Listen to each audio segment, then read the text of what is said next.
Up until recently, the Republican Party has controlled the White House, and both halves of Congress. Therefore, some kind of tort reform will likely be proposed and voted on shortly.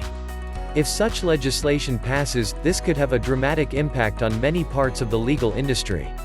In particular, litigation financiers could be heavily impacted. Two legislative scenarios are likely to happen in this situation if something comes to fruition. The first scenario that could happen is that tort reform may make it harder to bring lawsuits.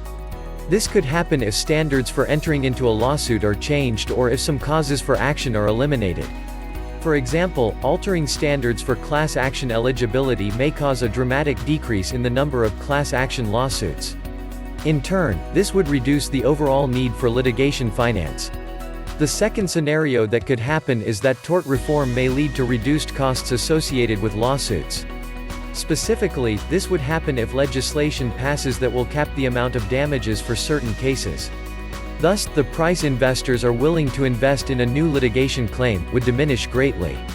However, with these possible reforms, there may be some unexpected positive outcomes. While these impacts have the potential to reduce business and investments, reducing the cost of lawsuits, and altering the standards of class action lawsuits, could actually lead to more claims.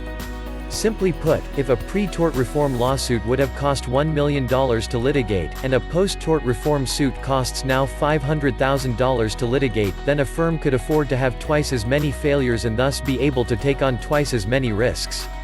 It is important to note that all of this is speculative at this point. It is unclear what legislation will be brought forth within the coming years.